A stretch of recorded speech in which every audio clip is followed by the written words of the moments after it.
주시는 하나님의 말씀은 고린도전서 16장 1절로 9절까지의 말씀입니다. 찾으셨으면 함께 한 목소리로 봉독하도록 하겠습니다.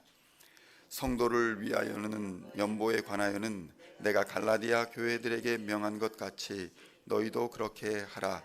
매주 첫날에 너희 각 사람이 수입에 따라 모아두어서 내가 갈 때에 연보를 하게 하라. 내가 이를 때에 너희가 인정한 사람에게 편지를 주어 너희의 은혜를 예루살렘으로 가지고 가게 하리니 만일 나도 가는 것이 합당하면 그들이 나와 함께 가리라. 내가 마게도냐를 지날 터이니 마게도냐를 지난 후에 너희에게 가서 혹 너희와 함께 머물며 겨울을 지낼 듯도 하니 이는 너희가 나를 내가 갈 곳으로 보내어 주게 하려 함이라.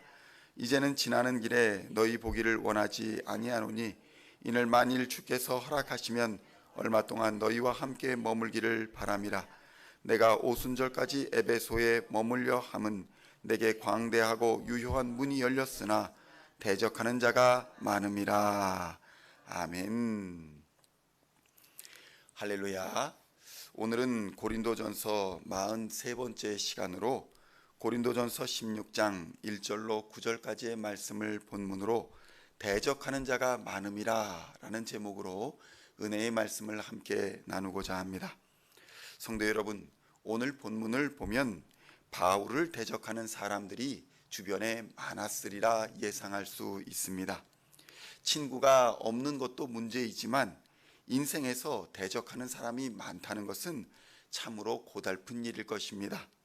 세상의 일을 하려고 해도 적이 많다고 하면 위축되고 두려워지는 것이 사실입니다. 그렇다면 하나님의 일의 경우에는 어떠할까요? 거룩한 하나님의 일이니 대적하는 자가 없을까요? 성경에서는 하나님의 일에 대적하는 자들이 많이 등장합니다. 문제는 우리가 하나님의 뜻대로 살려고 하면, 하나님의 일을 감당하려고 하면 하나님을 대적하는 마귀의 세력도 가만히 있지 않는다는 것입니다. 바울이 고린도에 전하는 소식은 십자가의 복음의 소식이었습니다. 예수 그리스도의 복음의 소식이었던 것입니다. 십자가의 복음은 예수 그리스도를 대적하는 마귀 권세가, 또 죽음의 권세가 하나님의 아들 예수 그리스도를 십자가에 못 박아 죽인 사건입니다. 이 사건에서 하나님을 대적한 마귀의 권세가 잠시 승리한 것으로 보였습니다.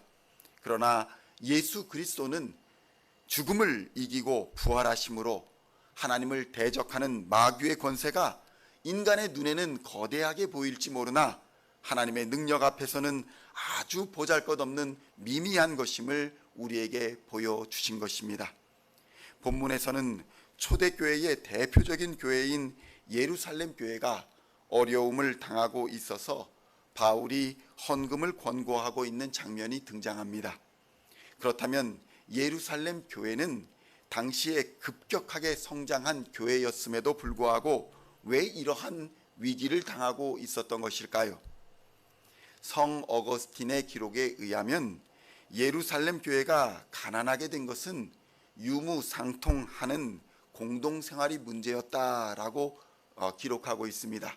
그러니까 네 것 내 것 할 것 없이 공동 재산을 다 바쳐서 함께 생활하는 생활이 문제가 되었다라고 증거하고 있는 것입니다. 초대교회에서는 부자들이 전 재산을 팔아서 가난한 사람을 구제했습니다. 그래서 교회에는 가난한 사람들이 없을 만큼 풍족했습니다. 초창기에 그러했다는 것입니다. 이것은 예루살렘 교회의 미덕이었고 또 자랑이기도 했습니다. 그런데 문제는 이러한 사랑과 나눔이 계속되면서 가난한 성도들은 계속 몰려와 수적으로 예루살렘 교회는 부흥을 이루었는데, 문제는 내부 구성원들은 점차로 게을러지고 자기 삶에 무책임한 일들이 벌어지기 시작했다는 것입니다.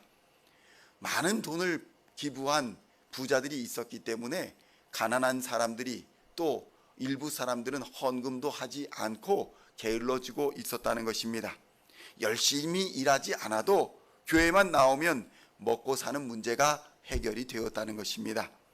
교회 안에 땀 흘려 일하지 않고 교회에 얹혀서 사는 사람들이 많아지다 보니 헌금은 늘지 않고 지출만 늘게 되자 결국 모두가 다 가난한 삶을 피할 수 없게 되었다는 것입니다.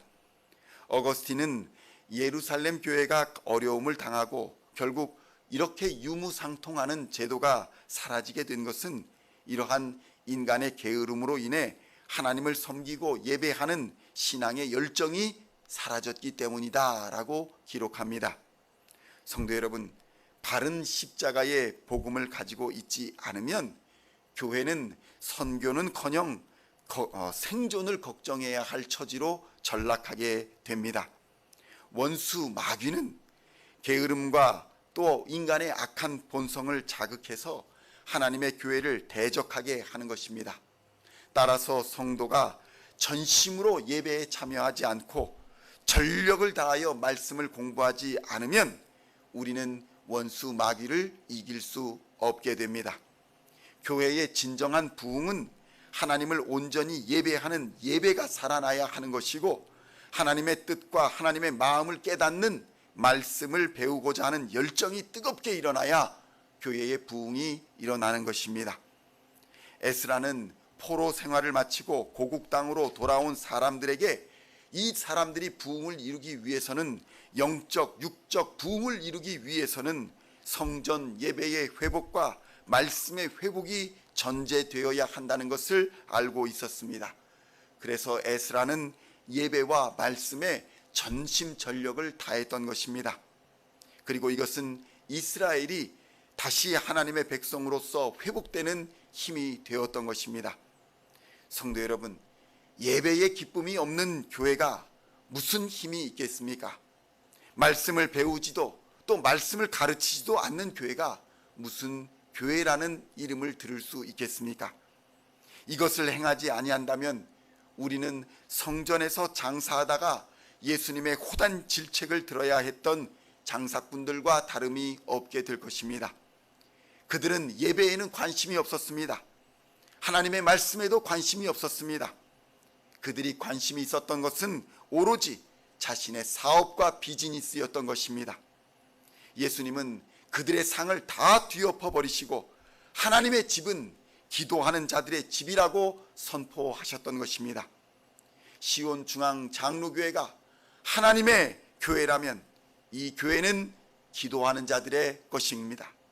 하나님께 무릎 꿇는 자들의 것입니다. 이것을 방해하는 자는 바로 하나님을 대적하는 자가 되어 하나님의 심판을 피할 수 없게 될 것입니다.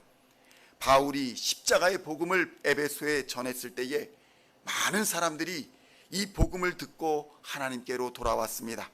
문제는 이들로 인해서 손해를 보는 사람들이 생겼다는 것입니다. 우상을 만들어 팔던 사람들이 바로 그들이었습니다.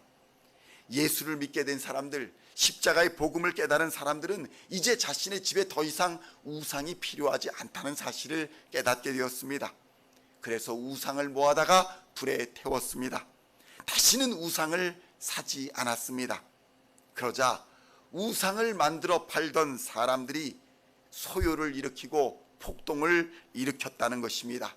그리고 그들은 더 이상 복음이 확산되는 것을 막고자 했습니다. 성도 여러분, 십자가의 복음은 우상들을 태우고 예배와 말씀에 전심전력하게 합니다. 하나님께 무릎 꿇고 기도하게 합니다. 더 이상 점치지 않고 더 이상 오늘의 운세를 보지 않으며 더 이상 부적을 마음에 품고 다니지 않는다는 것입니다. 말씀을 찾아 하나님의 은혜를 찾아 목마른 사슴처럼 교회로 하나님을 예배하러 나온다는 것입니다.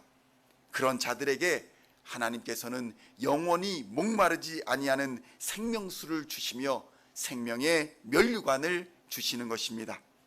오늘도 주의 십자가 복음 위에 굳게 서서 모이기를 패하는 어떠한 사람들의 습관과도 함께하지 말고 주의 날이 다가올수록 더욱 예배와 말씀을 전심전력을 다하여 하나님을 섬기고 말씀을 배우는 일에 전심을 다하시기를 우리 주 예수님의 이름으로 간절히 축원드립니다.